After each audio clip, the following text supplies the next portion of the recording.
Thank you very much for the opportunity to speak at this year's International Council of Academies of Engineering and Technological Sciences.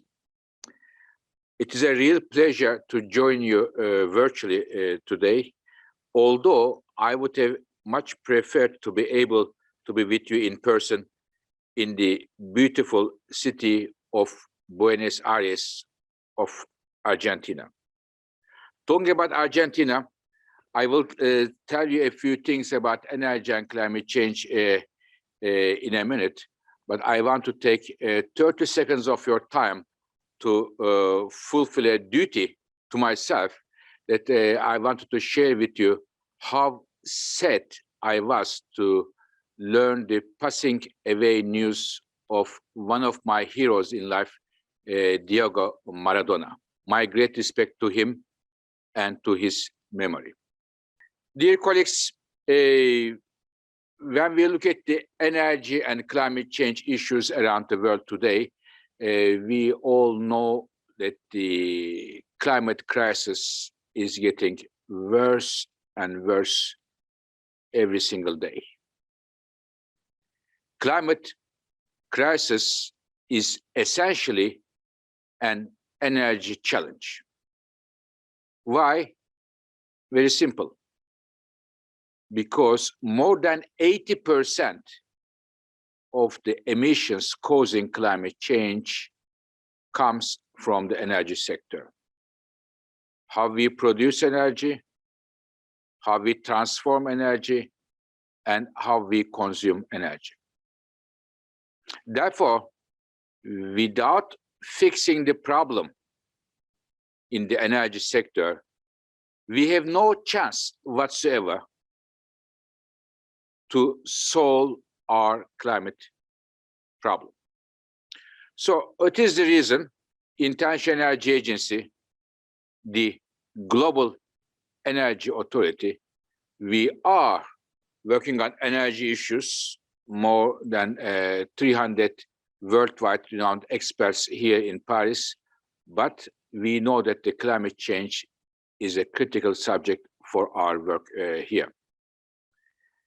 And when we look at the governments around the world, we see that more and more governments are committing themselves to a net zero emissions by 2050.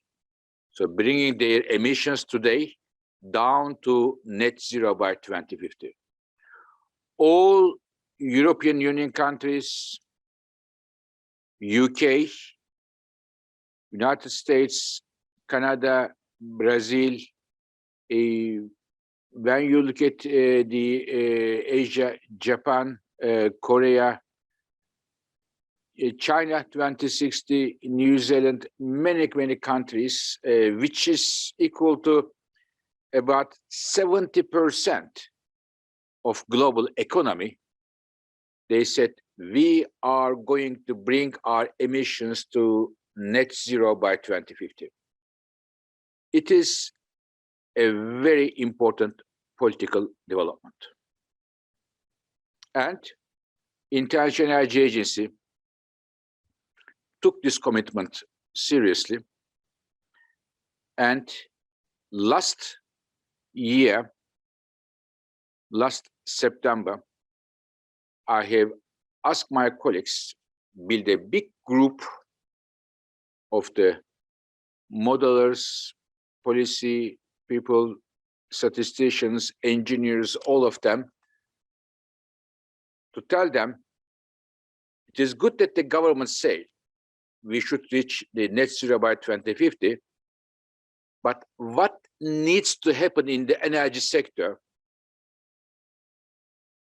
globally to reach that target? Setting the targets is good, but at the same time, it is important what are the concrete steps? What needs to happen with the power sector, transformation sector, the industry, and in what kind of changes need to happen in order to reach this target? Let's come up with a roadmap. And May this year, we came up with this roadmap to show the world what needs to happen in the global energy markets. Now, the result is, if I am asked often whether it is possible,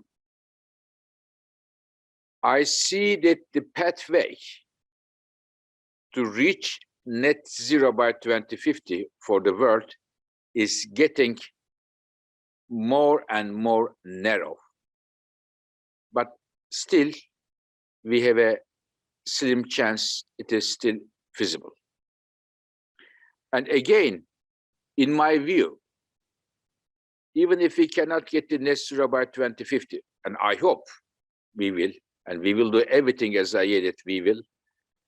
And if we come there, we limit the temperature increase 1.5 degrees. But even if we are not able to limit the temperature increase 1.5 degrees, even if we come to 1.6, 1.7 degrees, it is still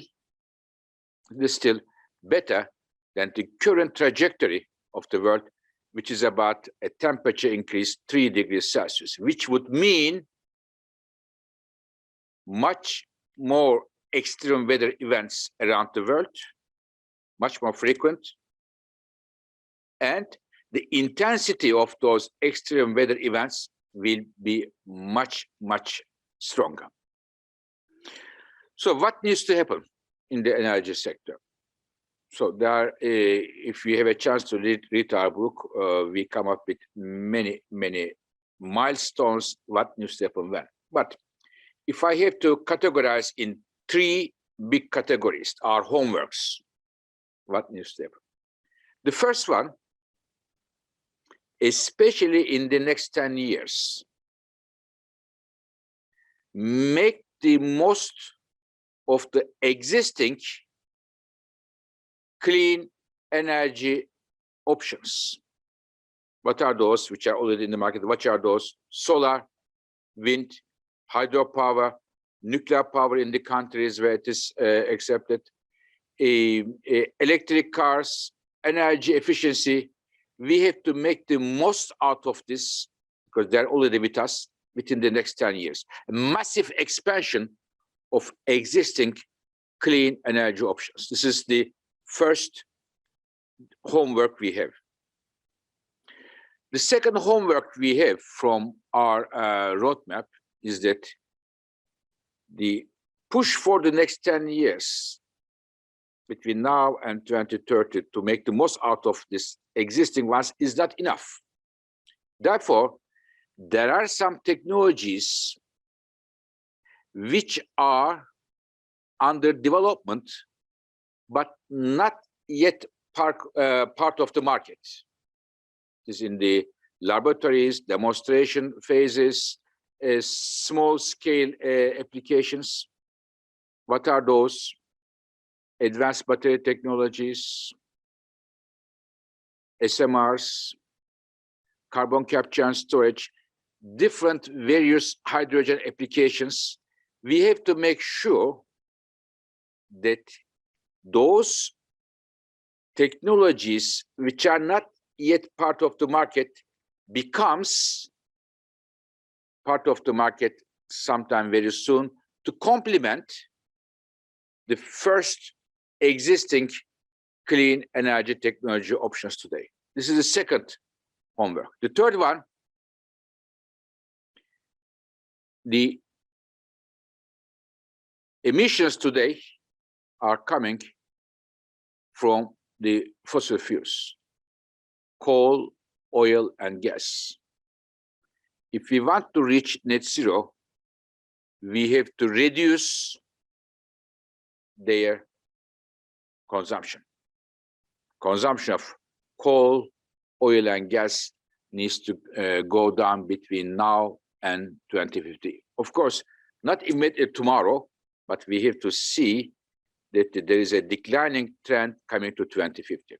So to sum up, dear colleagues, the implications of our report is threefold.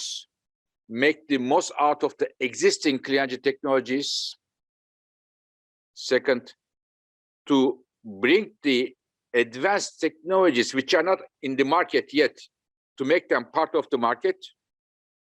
And third, reduce the use of fossil fuels we are using today around the world. Now, there are many factors which are important here and critical to reach our net zero targets. If I have to pick up only two of them. One, the increase of the emissions in the future will come from the emerging countries as they are developing. Emerging and developing countries. But only a small portion of the clean energy investments money is going to developing countries. And to reduce 1 ton of CO2 in the developing countries costs only half of it in the rich developed countries.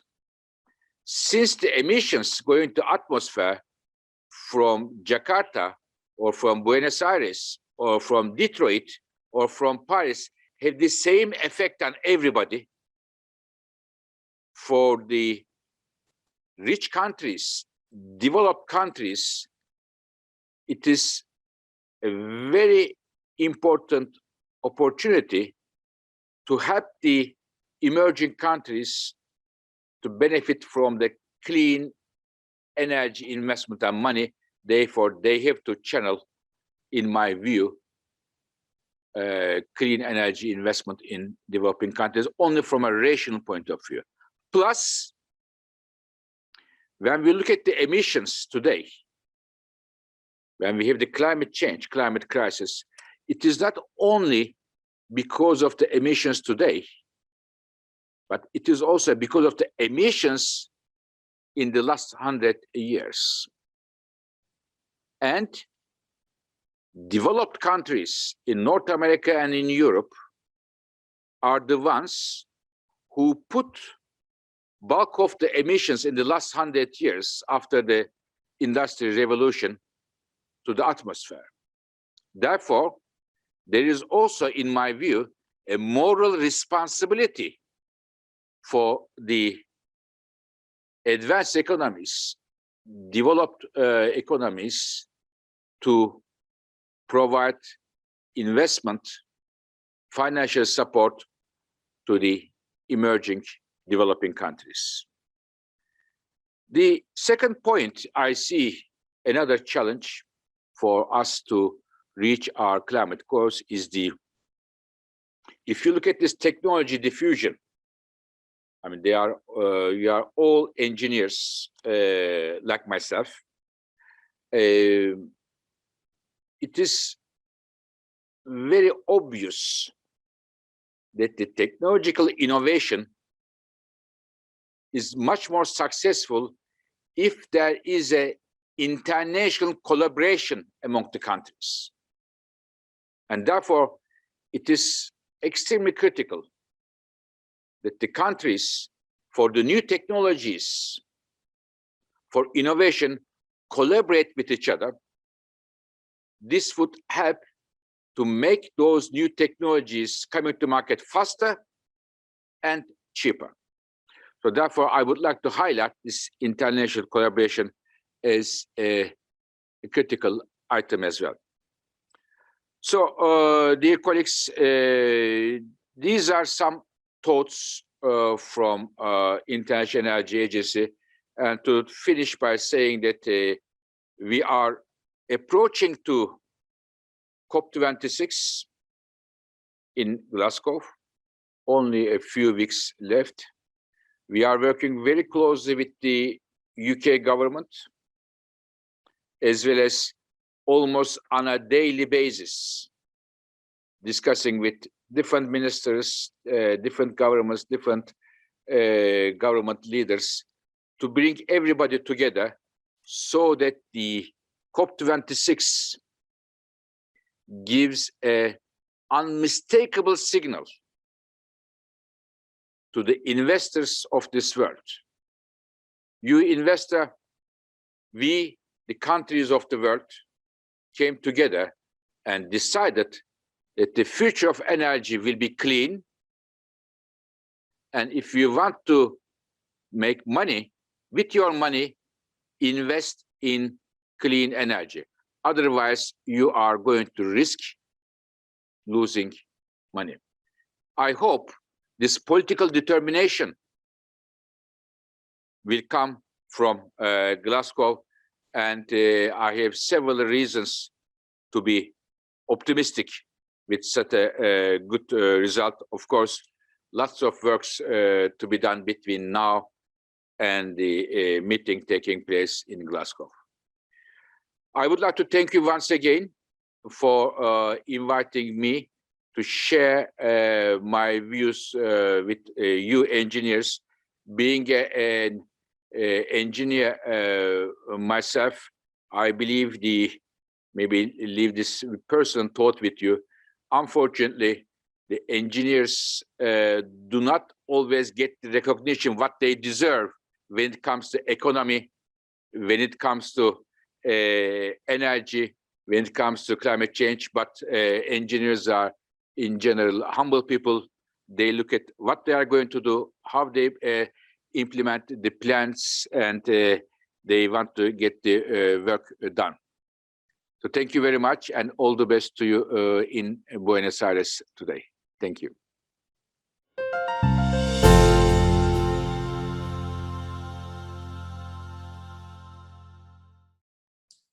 Good morning to all, and it's an honor for me to give this speech at this annual meeting of the International Council of Academies of Engineering and Technological Science, this year taking place in the beautiful Buenos Aires. I thank the Argentinian Academy of Engineering for the invitation to give an update on climate change data in the context of the theme of this meeting, energy and global warming, and acknowledge that this is really a good timing, because the contribution of Working Group 1 of the Intergovernmental Panel on Climate Change to the 6th assessment cycle, the IPCC, was approved last month.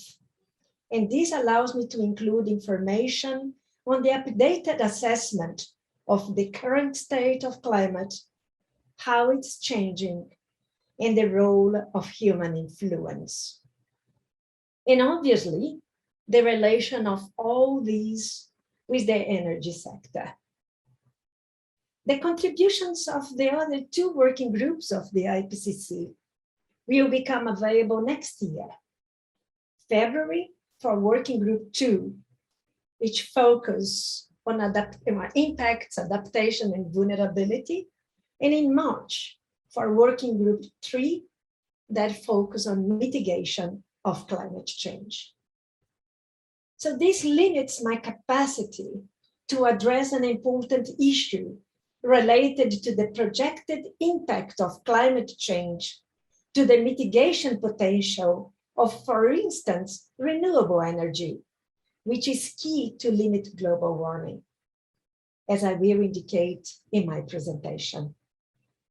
This and many other aspects of mitigation are currently being assessed by Working Group 3, whose report contains a specific chapter on energy systems and energy sector. However, I will provide some results from recent publications. I will first focus on the emission trends and projections, and then touch on elements related to climate change and impact drivers, such as increased temperature that might affect the mitigation potential of transformed energy systems.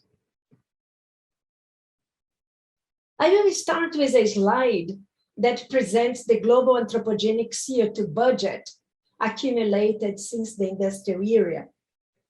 and the mean annual growth rate over the decades of the 80s, 90s, 2000s, and 2010s, and these are provided in billion tons of carbon.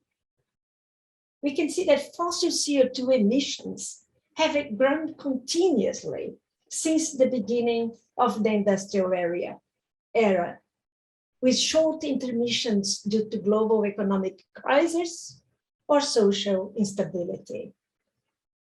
In the period of 2010-2019, annual fossil CO2 emissions were responsible for 86% of all anthropogenic CO2 emissions.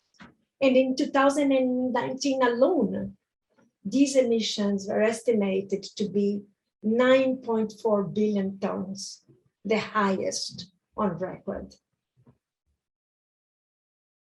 The CO2 emitted from human activities during the decade of 2010-2019 was distributed between three Earth system components. 46% of the CO2, anthropogenic CO2, accumulated in the atmosphere, 23% was taken up by the ocean, and 31% was stored by vegetation in terrestrial ecosystems. Of the total anthropogenic CO2 emissions, the combustion of fossil fuels was responsible between 81 to 91%, with the remainder being the net CO2 flux from land use change and land management. For instance, deforestation, degradation, regrowth after agriculture abandonment, or peat drainage. However, under scenarios with increasing CO2 emissions compared to lower CO2 scenarios, the proportion of emissions taken up by land and ocean decreases with increasing cumulative CO2 emissions. And this results in a higher proportion of emitted CO2 remaining in the atmosphere. This slide shows the global anthropogenic CO2 emissions from 1870 to 2019 that shows a decrease in the annual growth of fossil CO2 from 2010 to 2019 relative to the previous decade, from 3% to 1.2% per year.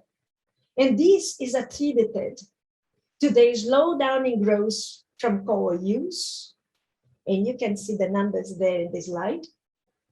Also, a steady growth of CO2 emissions from oil use in both decades, approximately 1.1 growth per year in terms of percentual, and a stabilization of gas in the last 2 decades at around 2.4% per year. For the year 2020, due to the COVID-19 pandemic, a rapid temporary decline in fossil CO2 emissions of around 7% is estimated based on a synthesis of 4 estimates.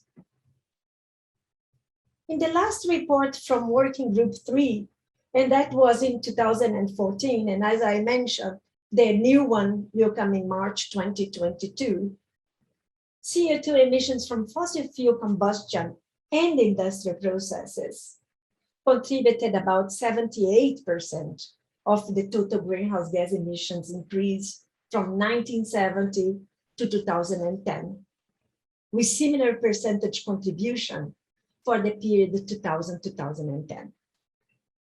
Fossil fuel-related CO2 emissions for energy purposes increased consistently over the last 40 years, reaching 32 gigatons of CO2 per year, or 69% of global greenhouse gas emissions in 2010.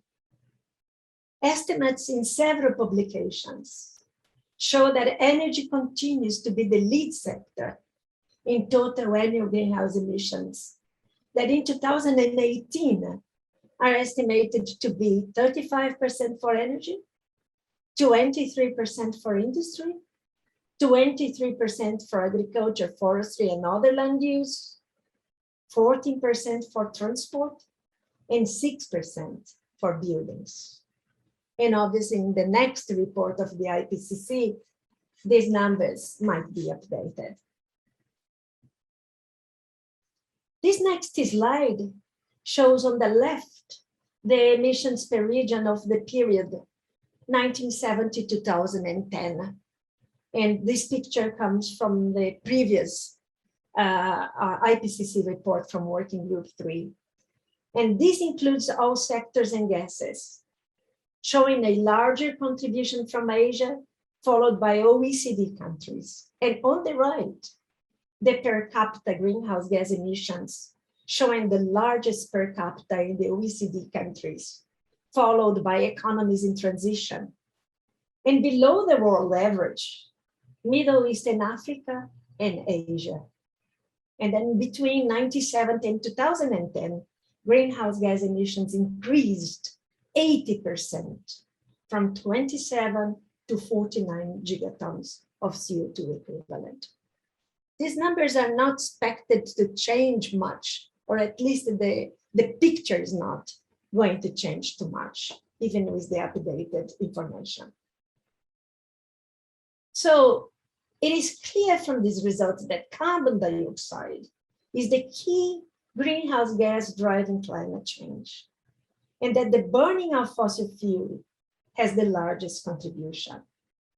And the absolute growth of CO2 emissions in the last decade relative to the previous one, and the significant contribution of the energy sector is an issue to be evaluated when considering the aims of the Paris Agreement of holding the increase in global average temperature to well below 2 degrees Celsius above pre-industrial levels, and pursuing efforts to limit the temperature increase to 1.5 degrees Celsius above these pre-industrial levels.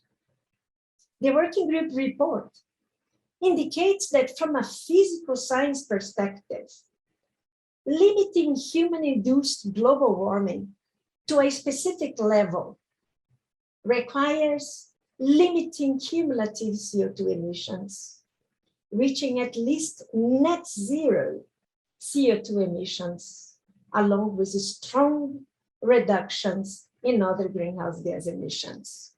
And by net zero CO2 emissions, we describe a situation in which all the anthropogenic emissions of CO2 are counterbalanced by deliberate anthropogenic removals, so that on average, no CO2 is added or removed from the atmosphere by human activities. The earlier net zero emissions are reached, the higher the chance to limit global warming to meet the Paris Agreement.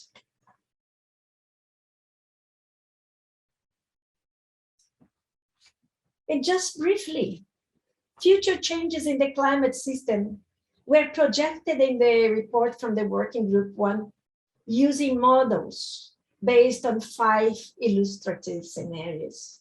And this slide just shows the projected warming under each mitigation scenario, from very low to very high emissions until the end of this century, compared to pre-industrial levels.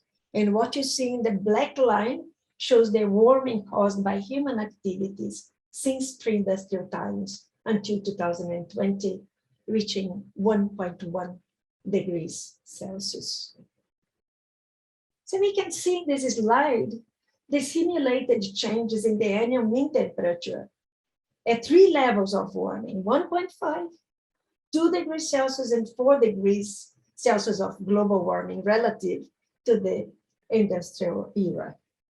So in the IPCC special report of global warming of 1.5 degrees Celsius that was published and approved in 2018, one of the results was that limiting global warming to 1.5 degrees Celsius would require unprecedented changes in all areas of society. And the report indicated system transitions for all sectors, including energy, where decarbonization, energy efficiency, renewable energy have a large role.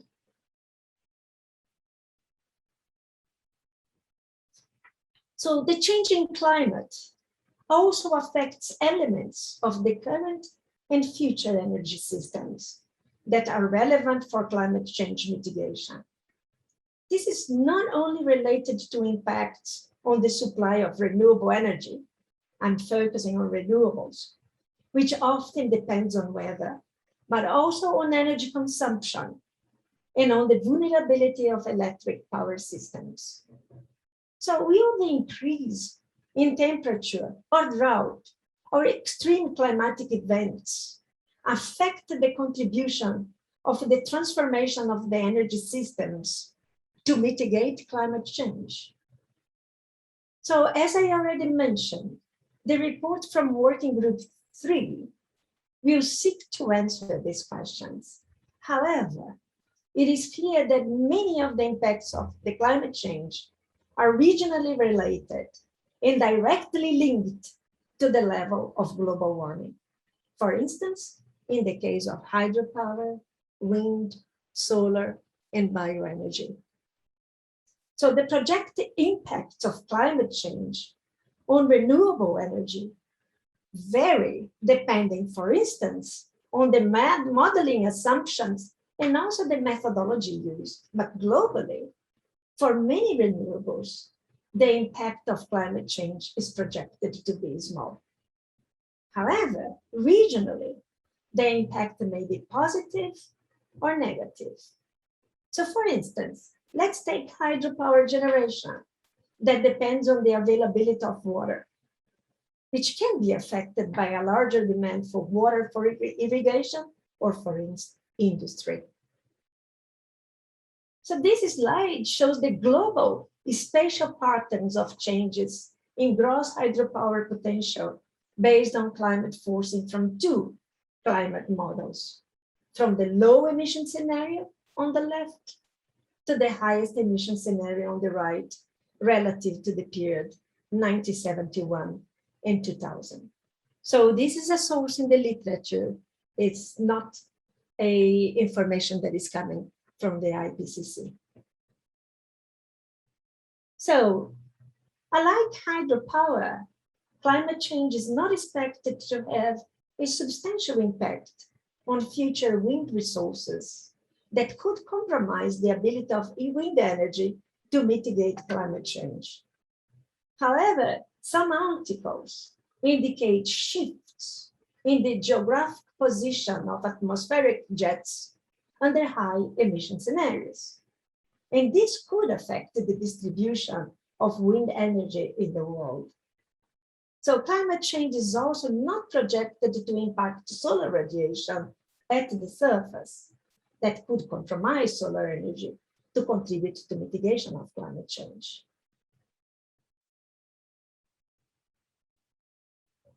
Sorry. So bioenergy can be directly affected by climate change through changes in the area where bioenergy crops can grow, changes in yields, but also indirectly through changes in land availability. Changes in climate, for instance, temperature, precipitation, can either increase or decrease the yield.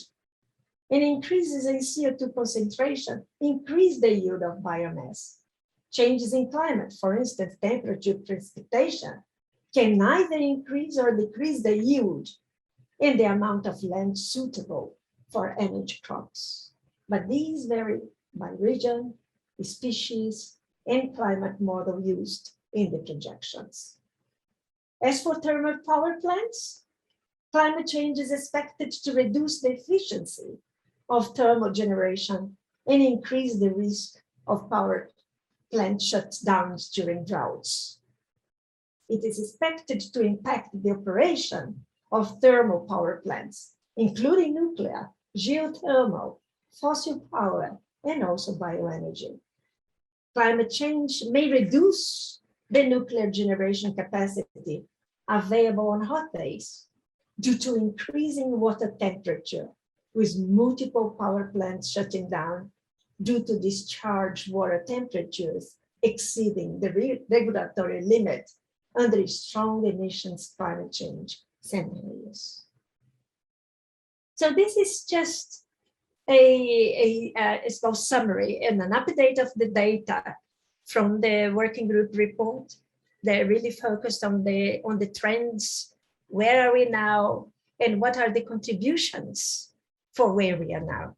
Is it due to internal variations that we see in the climate change, or it's really due to natural variability, and moreover, the human contribution to climate change? So I hope that this gives a little bit of an overview of what we may expect in Working Group 3 when it comes to climatological impacts on, for instance, the renewables that I have mentioned. So, so I'm sorry that I didn't have more updated data on the climatological aspects of climate change related to the energy sector, but I'm absolutely sure that this gives a flavor what is to be expected in the upcoming report from the IPCC. So with this, I thank you very much for your attention.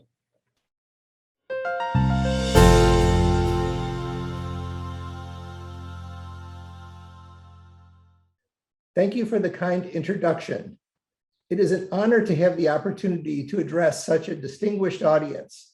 Today, I will provide an overview of what happened on the front lines of healthcare during the pandemic and how engineers and engineering contributed globally to many innovative solutions. Throughout the talk, and particularly at the end, I hope to tie what we've learned from COVID to the conference theme. COVID remains a major threat. The numbers are staggering, with over 200 million infections and over 4.5 million deaths. There have also been nearly 4 billion vaccine shots administered. SARS-CoV-2 is the 7th member in the coronavirus family that has been reported to infect humans. MERS, another coronavirus, had a fatality rate of approximately 33%. This higher mortality is what scientists are worried about when we talk about potential variants. The virus, shown on the left, is comprised of a protein envelope with the spike protein that decorates the surface and gives the virus its name, coronavirus. The virus's genetic material is RNA, which gets into host cells and uses the host's biochemical machinery to produce new viruses. In my opinion, the most important lesson was the incredibly deep collaborations that enabled us to address challenge after challenge. Barriers were completely broken. Researchers and clinicians worked together and partnered with engineers to help find scalable solutions. In December 2019, a cluster of patients with pneumonia was linked to a seafood market in Wuhan, China. Within a few weeks, the viral sequence was made available online. Now, 20 years ago, this would have taken at least 6 months. The sequencer on the left can sequence 50 human genomes at a time for less than $1,000 each. Extraordinary, considering that 20 years ago, it cost over $3 billion and took thousands of people to sequence just a single human genome. This cost has been reduced by 1 million-fold. The sequencer on the right is a miniature one and is the size of a USB drive. How was this made possible? Well, bioengineers developed enzymes that perform the biochemical steps.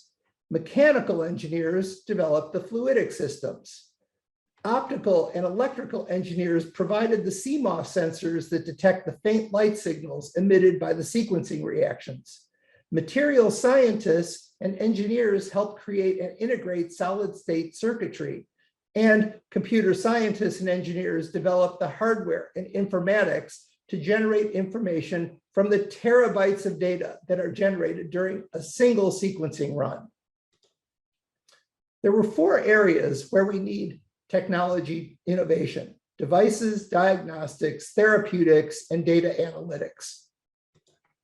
Here, I show some of the vast array of devices that were developed primarily by engineers to address problems that arose during the pandemic. Once COVID-19 began to appear, it posed infection risks to healthcare and other frontline workers.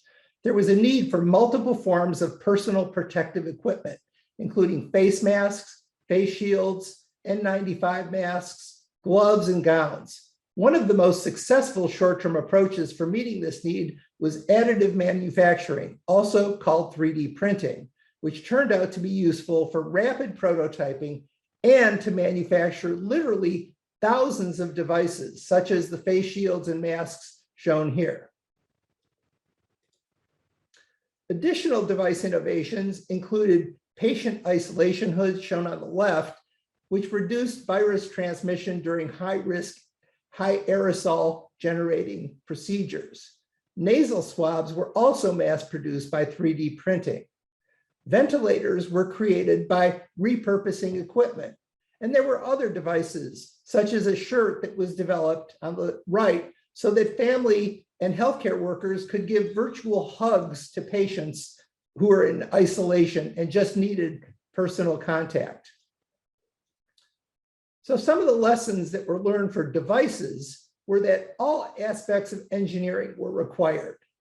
Additive manufacturing transformed our ability to rapidly meet local supply needs, particularly for small-scale devices.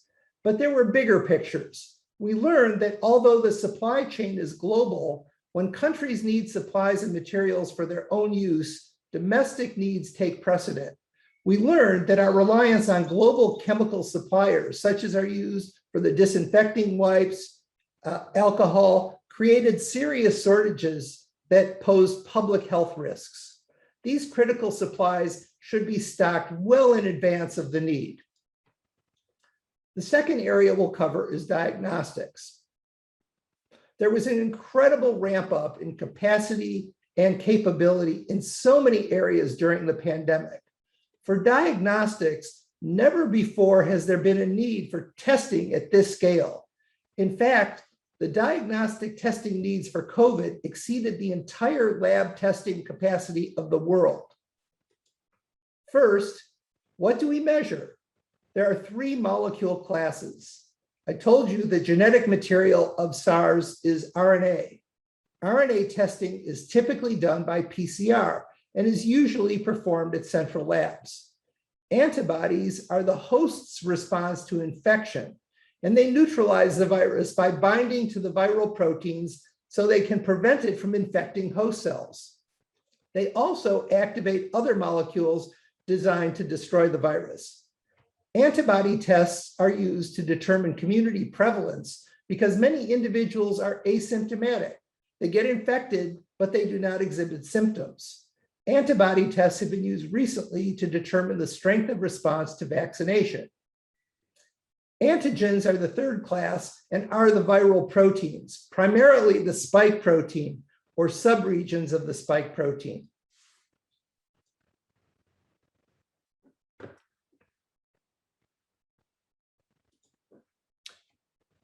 How do we sample? COVID is primarily a respiratory disease. Nasopharyngeal swabs sample virus from deep in the nasal cavity. Anterior nary swabs and saliva samples are obtained from much shallower. These 3 sample types can contain the virus or antigens released by the virus. Blood can be either by venipuncture in a vein or by a finger prick. Blood typically does not contain the virus, but it can contain the antibodies after they are produced by the host's immune system. Where do we test? Central labs shown on the left use sophisticated equipment, require trained personnel, and can run thousands of tests per day. PCR tests are typically run in these labs at high throughput and are considered the most accurate test. Point of care, shown in the middle, include physicians' offices, urgent care centers, local clinics, and typically have more portable instruments that can run PCR, antigen, and antibody tests, but one at a time. Finally, the direct-to-consumer tests, such as that shown on the right, are intended to be run at home, the workplace, or at school. These tests, even though they're less accurate, are intended to be run more frequently, and therefore more frequent testing improves the accuracy. There's other kinds of testing. On the left is a sequencer. These widely available instruments can run thousands of samples simultaneously by barcoding and pooling many samples, but they must be run in a central laboratory. Pooling may eventually replace PCR because the sample cost on an individual basis is much lower. On the right is shown a wastewater treatment plant. Wastewater is being tested to detect viral RNA and use it to quantify how much virus is present in a population. This is a highly innovative idea that can help with surveillance for COVID-19 or for any infectious agent to help identify potential hotspots before they get out of control. What went wrong? Well, initially, the tests were flawed due to the rush to launch products because of the low regulatory standards, the rapidity of test development, and the self-validation process and the opportunity for companies to get regulatory approval for products that normally would take years to get approved. Therefore, nearly 2,000 companies got into the diagnostics testing business for COVID, which created huge challenges both in the marketplace and also in the quality of the products.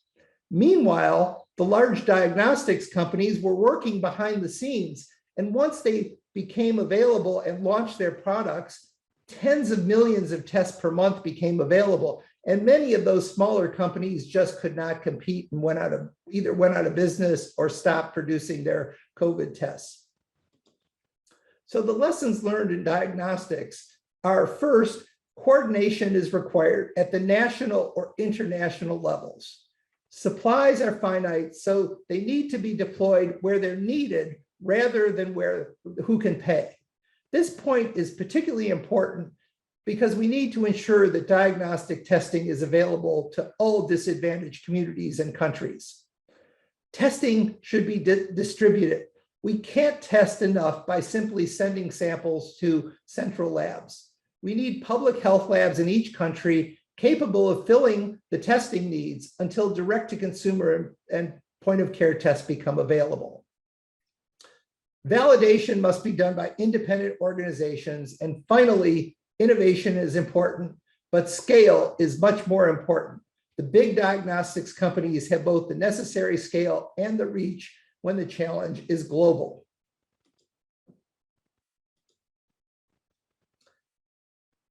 We now turn to therapeutics. The 4 categories are shown here: repurposed drugs, convalescent plasma, monoclonal antibodies, and vaccines. For repurposed drugs, new drugs typically take nearly a decade to get approval. They need to go through extensive testing, dosing, and efficacy. With a dire need to find drugs that could help patients avoid serious disease, symptoms, and death, the quickest way to identify candidates is to screen all existing approved drugs. This is accomplished using high throughput screening with robotics platforms and automated imaging systems. Incredible engineering that can read out the results of these assays. Remdesivir and dexamethasone, 2 of the drugs used for severe forms of COVID, were both discovered using this approach. Convalescent plasma is a well-established treatment for some infectious diseases. The idea is that individuals who have recovered from infection will have developed antibodies that can neutralize the virus. Plasma is taken from convalescing patients and injected into severely ill patients with the idea that the antibodies in their blood plasma will bind the virus and neutralize it.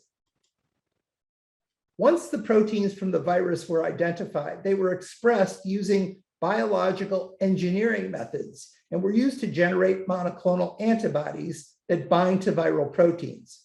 The idea is the same as what I just described for convalescent plasma.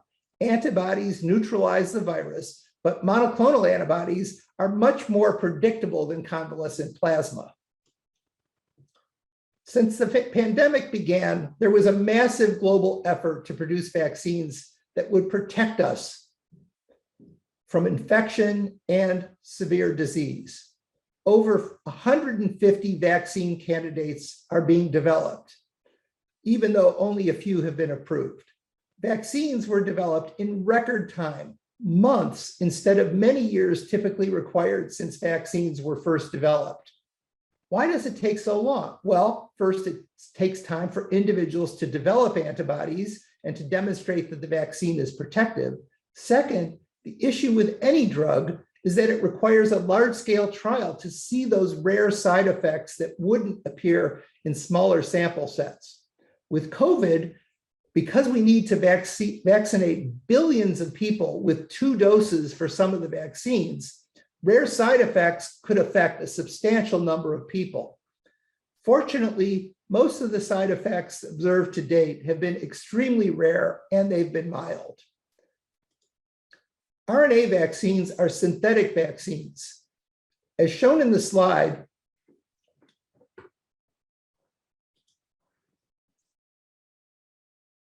injection of RNA that codes for a viral protein uses the host protein synthesis machinery and generates many copies of the viral protein that cause an immune reaction and produces antibodies against the protein. Moderna's mRNA vaccine went from the coronavirus genetic sequence we talked about earlier to testing the first shot in a record 63 days. Unfortunately, the vaccine nanoparticles require minus 70 degrees C storage, creating a logistical problem for distribution outside of well-resourced areas. Some of the other vaccines require only normal freezer or refrigeration, so they are accessible to more countries. Engineered viruses, such as AdVac from J&J, is genetically modified to express spike proteins in an innocuous virus, such as an adenovirus. Many vaccines fall into this category. Finally, inactivated viruses require growing the virus and then inactivating it with heat or chemicals, and is the basis for the Sinovac vaccine. Both the RNA and the engineered virus vaccines produce protective antibodies with persistent protection for nearly a year, at least a year, and have proven to be quite safe. It is important to note that the amount of vaccine that was required for COVID is nearly 3 times the entire world vaccine manufacturing capacity prior to the pandemic.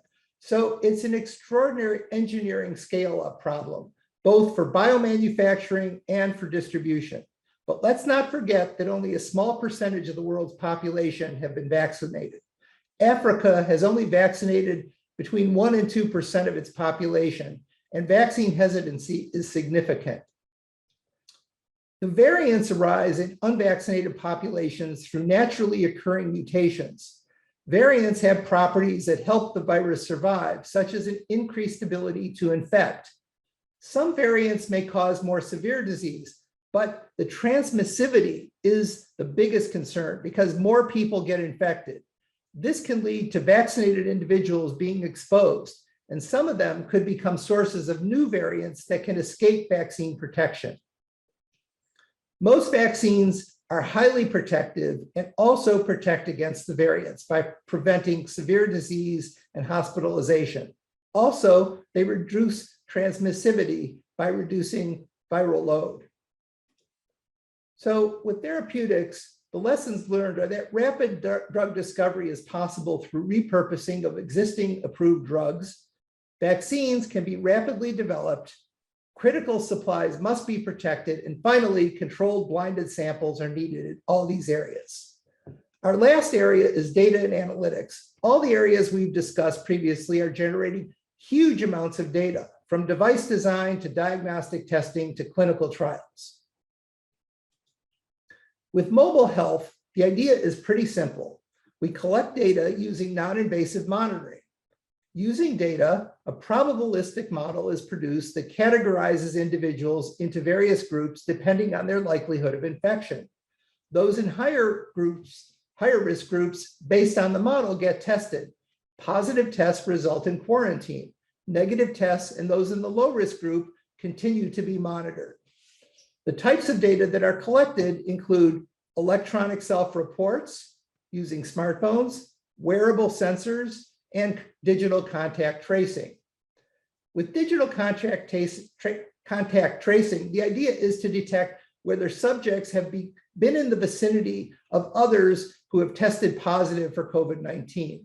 Using Bluetooth, digital signatures are recorded when mobile phones come into proximity. If someone is diagnosed with COVID, individuals are informed that they came in contact with someone who tested positive.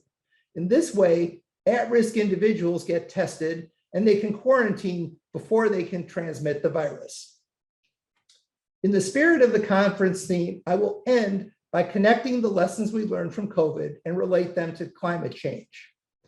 First, a rapid response was enabled by deep collaboration between clinicians, engineers, and scientists.